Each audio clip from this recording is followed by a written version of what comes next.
Welcome to the Talkin Network. My name is Boogie Bentley. And I'm Coach Jay.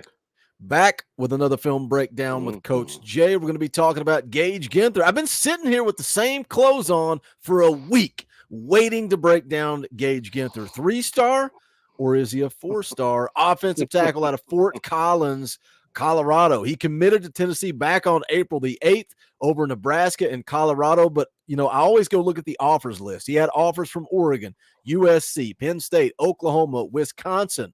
Talked about his relationship with Kevin Pendleton, who is a graduate assistant at Tennessee. He was previously at Missouri and offered Gage Ginther there. They kept that relationship, kept that bond, and that was part of him coming to Tennessee. Let's take a look at the profile here. Again, 3-star prospect. And look, we're not going to bury the lead. We're not going to spoil it. The big question is Gage Ginther underrated? And we've seen him get a recent bump, which is always interesting to me. ESPN, Rivals.com both bumped him to a 4-star.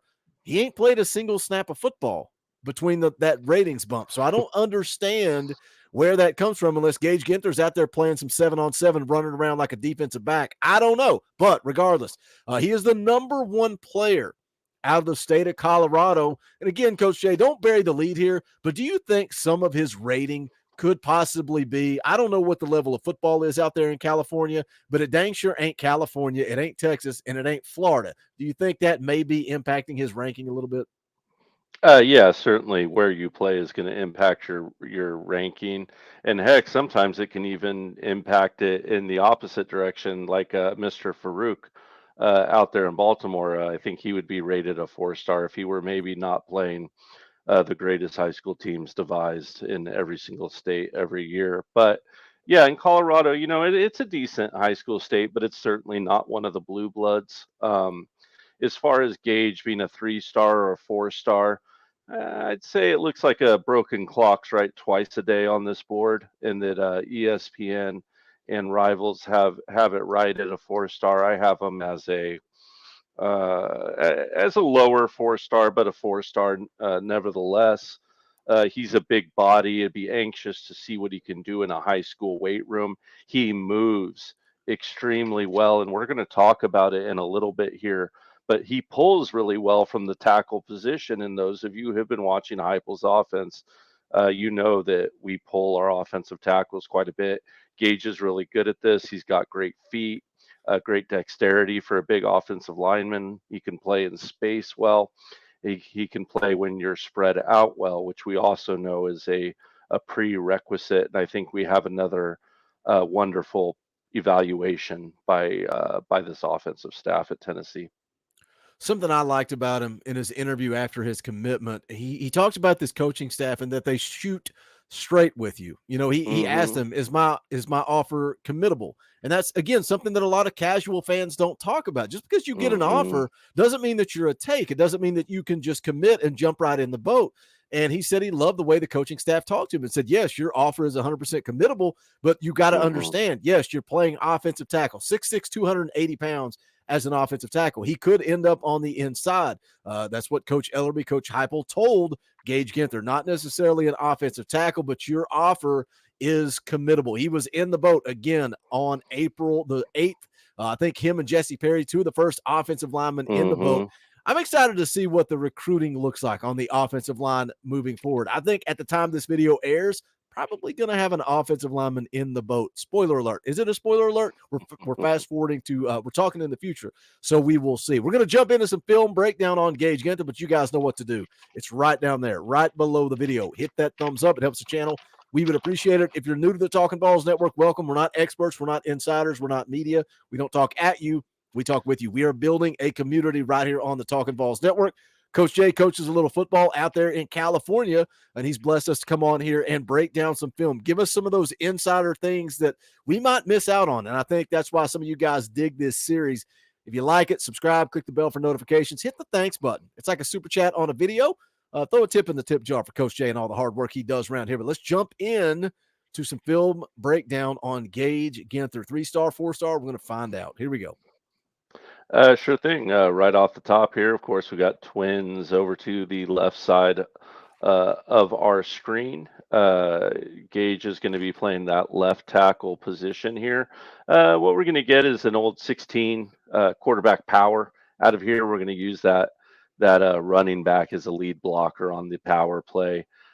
Gage is going to be combo blocking down into the second level. So that would be guard to linebacker. Although what we've started to see on this film is the defensive tackle that's over him is sliding from a 5 technique down to a 3 technique. So basically from tackle down to guard. He's going to be looping inside to put additional pressure on the center, which is going to work. It's going to spring that other defensive tackle that's playing over center through him. So when we do let this play go for just a second or two, we can see what starts to transpire. But if you just want to give me just a click or two off of this here. All right, so we see the right hand go out into a punch. The tight end to the left of him has taken a hook step, a hitch step to force the defensive end inside. Since the tackle moved from 5 technique to 3 technique, Gage shouldn't get caught up here. You know, we see a lot of young high school offensive linemen right here getting caught up blocking someone they're not supposed to. So either that defensive end to his left or that defensive tackle that slid inside to the right. Gage doesn't get caught up with any of that here.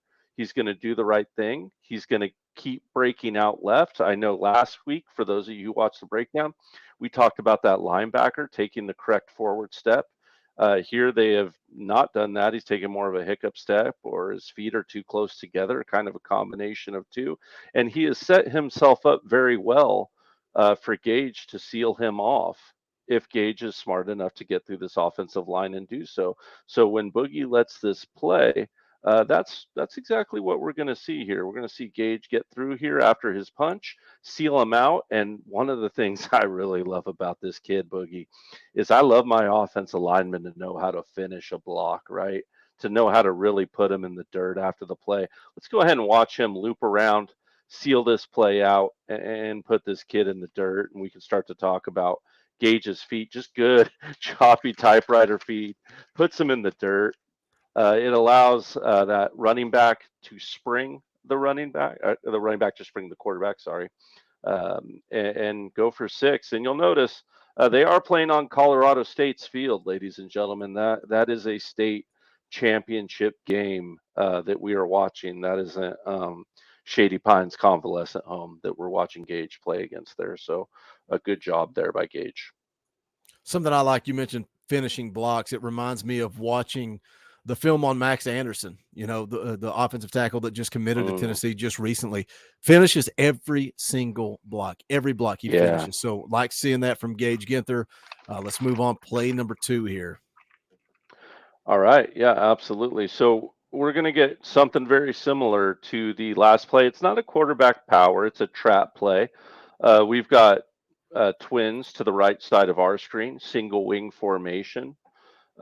Here, Gage is kind of set up at that slanted offensive tackle, almost like he's inviting pass protection in, if you notice. But what else he has, Boogie, is he's got a beautiful 45-degree down step angle on that defensive tackle to the inside of him. And when this play goes, the wing back on the opposite side is going to pull and kick out that defensive end. Gage is just going to let him go, and Gage is going to punch with his offhand that defensive tackle. And if he has a good punch, a successful punch, he can work his way into that second level to the linebacker. On the previous play, when he was combo blocking down, he didn't have to deal with any kind of defensive tackle since he shifted. On this play, he is. And if when Boogie lets us go, we'll see that punch. And man, it's a great punch. It moves this kid a good solid 1 yard to the left off of both of his feet with the punch. See if you could just capture that punch, Boogie, before he gets into the second level. Just a real nice, yeah, he's going to punch him out. Look, just a second longer. Just a click. There you go. Look at him move him. Just completely moved out of the way. The linebacker has been caught a little inside in the wash. And when Gage takes his next 45-degree angle step downward, he's going to be in perfect position to seal off. It's either number 33 or 32, that linebacker behind him.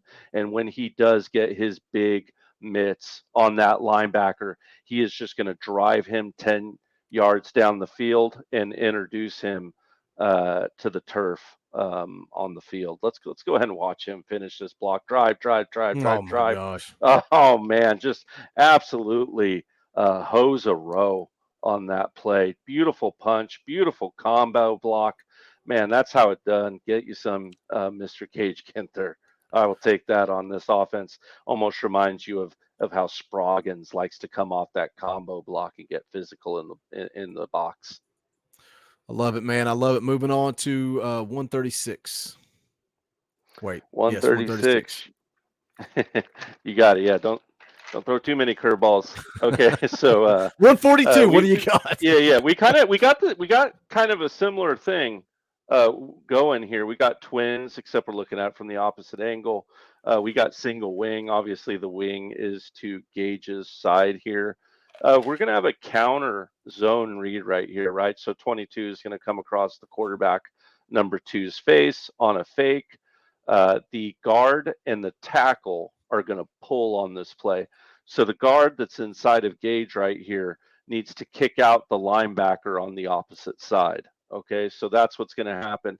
And I want you all to notice the safety over the twins side of the field, all the way on the right side of the field, the deep, deep safety. There you go, Boogie. You got him. All right, so when Boogie lets this play go, one thing I love about Gage, also, well, there's multiple things, but another thing I love about Gage is he can really play in the open field, man. We were talking about how we need our tackles and our guards to be able to pull. And to spring those big plays, you need them to be able to successfully get into that second and third level. It is hard for a big 6'6", 280 offensive lineman to get a block on a safety in space, right? That is not easy to do. Boogie, if you can go ahead and let this one run to about the 139 mark, we can talk about what we're looking at. We're going to see the fake, the guards pull about 139. The guard is kicked out that linebacker. Gage is busted through and he's in open space. We see that safety we were talking about a while ago starting to think about breaking on this ball. And he's going to take, I think, about one to two separate angles on Gage. Gage is going to have to keep his typewriter feet. He's going to have to keep his hips honest and make a block against a skill player in space. Let's watch how Gage takes care of this in open space and seals that block. Just a great job right there, cleaning them up in space. It might look simple to some who haven't played, but I always talk about the difficulty of playing in open space. And when you take a 6'6", 280-pound offensive lineman and ask him to do so, you're asking for a lot, and he can certainly handle it. Well done by Gage. Here we got trips to the left side of our screen. Gage is playing the blind side, weak side offensive tackle here. Quarterback's going to sprint out and throw a corner route. Pretty simple here, not too much to talk about. Boogie, he's just protecting that old famous blind side. He's got to keep typewriter feet, and against a faster, more agile defense end. Let's go ahead and take a look at how he negotiates this with good hands, good typewriter feet, keeps him off. Once again, finishes the block, puts him head first into the logo on the 50-yard line. Beautifully done. Looks simple, but that backside's important. It's about the only thing that can ruin a play like that if you can get to him. And we'll continue to see good pass pro out of Gage as we move along.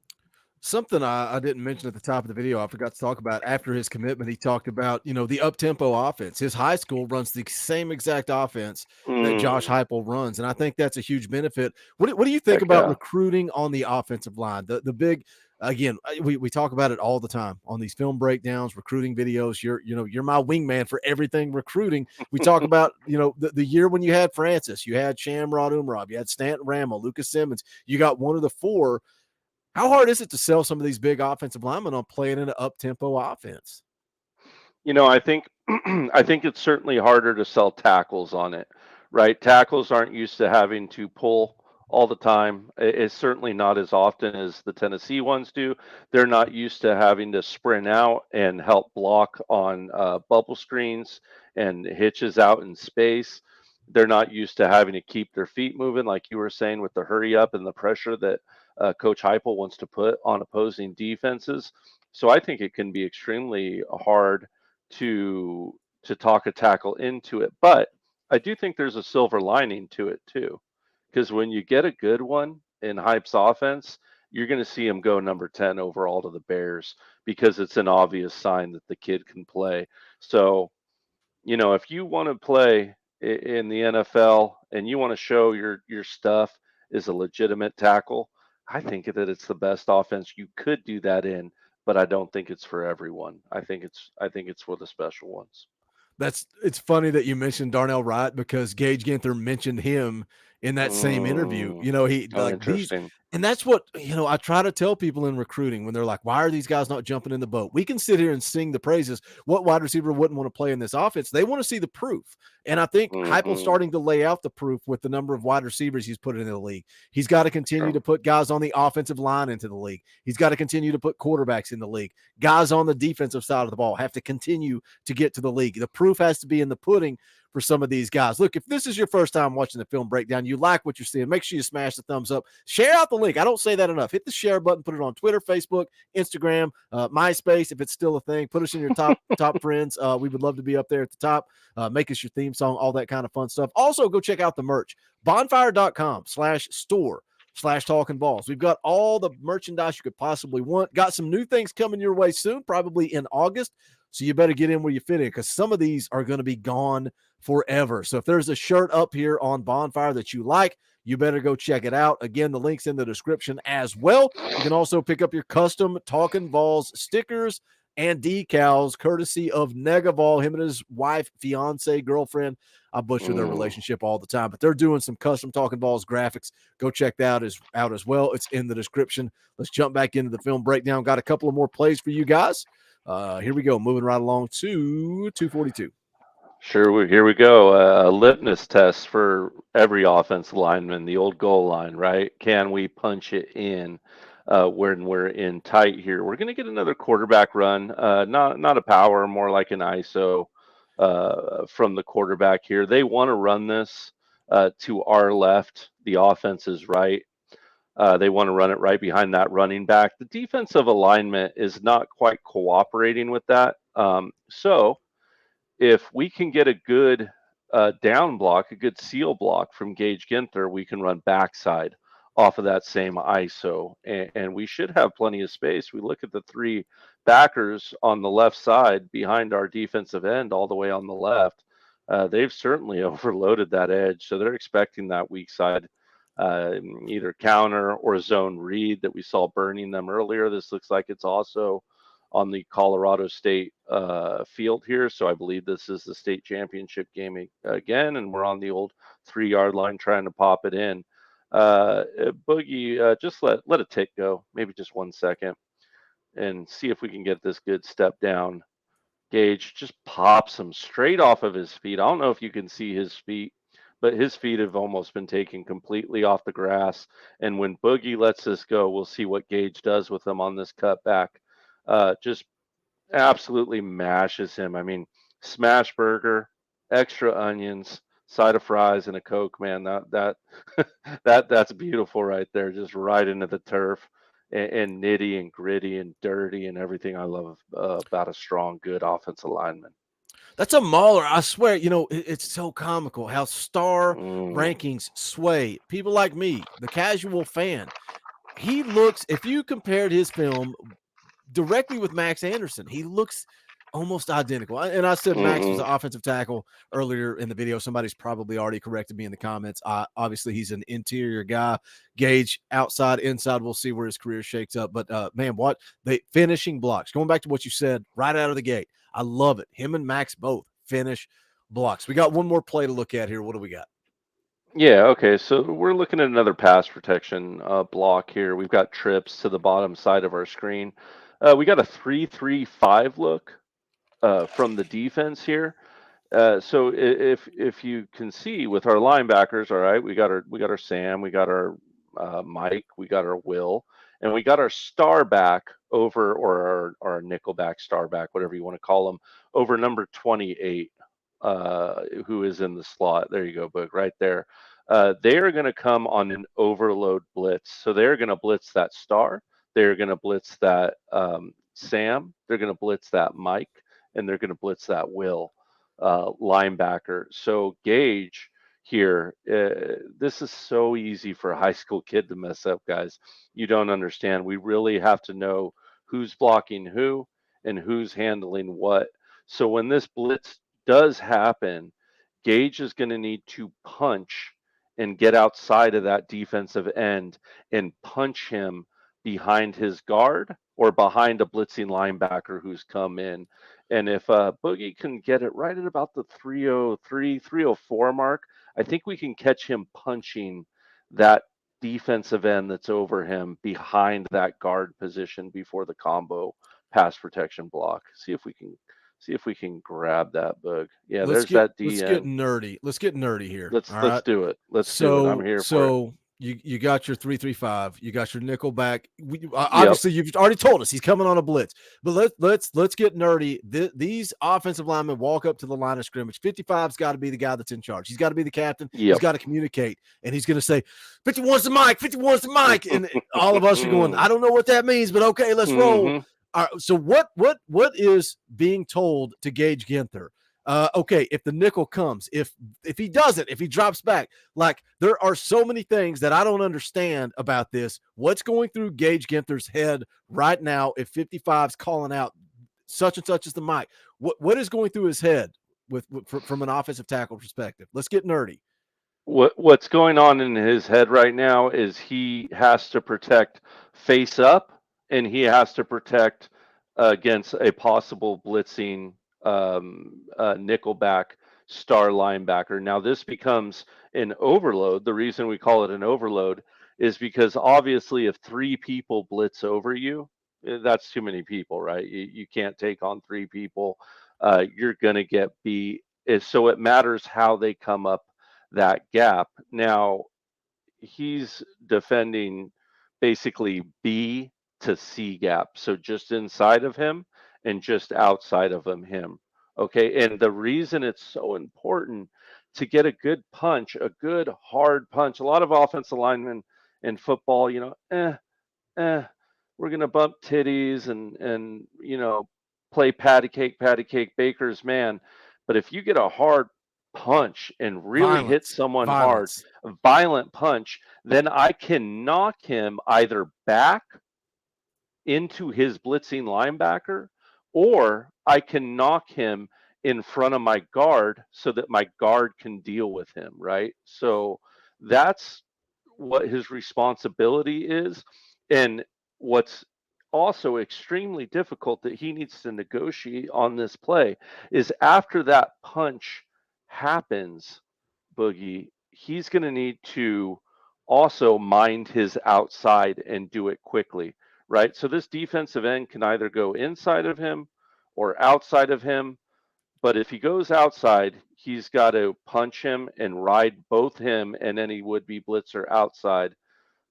Luckily, he doesn't get a lasso and he's able to punch inside, so he's not truly overloaded. They are trying to overload more the inside, but he just does a beautiful, beautiful job of passing this off. And once again, if you could take it about that 303, 304 mark, we'll see him punch this in to a good protection.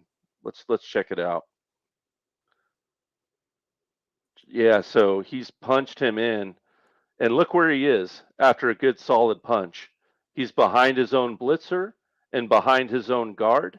They've been able to create a nice fan out because of it, and thus a nice pocket of protection behind that running back blocking here, and the corner route's going to play. But Gage, he also didn't get stuck like we were talking about how O linemen can get stuck blocking two guys on the inside. Gage has done his job. He's thrown two players into each other. Look, they're done. Those two guys are blocked. All he's got to do now is clean up the backside and wash this star blitzer, this nickelback blitzer. And as anyone who watches football know, star nickel black blitzer is certainly fast enough to get around that edge if you spend even a split second too long honoring that inside. Gage washes him perfectly, puts him in the dirt, and let's watch a fast bang, bang, bang. Man, beautiful. First down.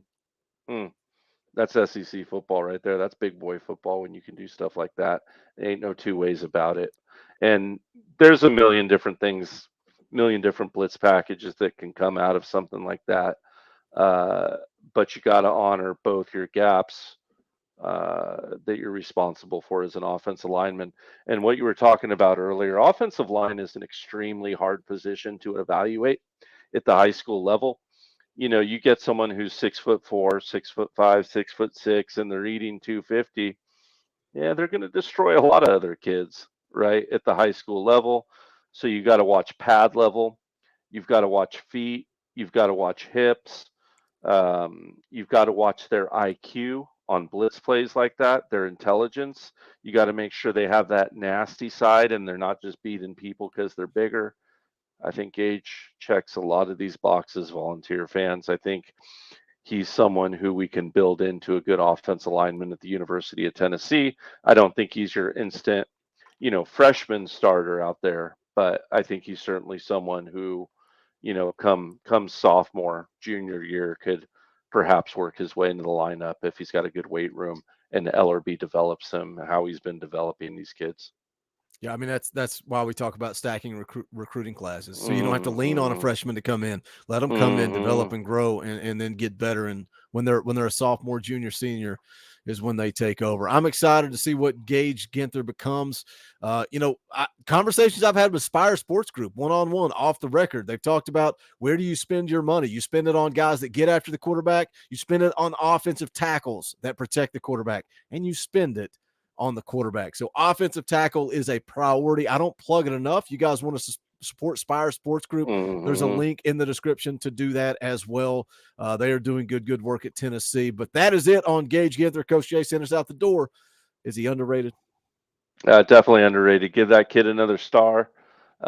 He's earned it. I think we got a couple kids that might get upgraded a little bit. Gage is certainly at the top of that list in my book.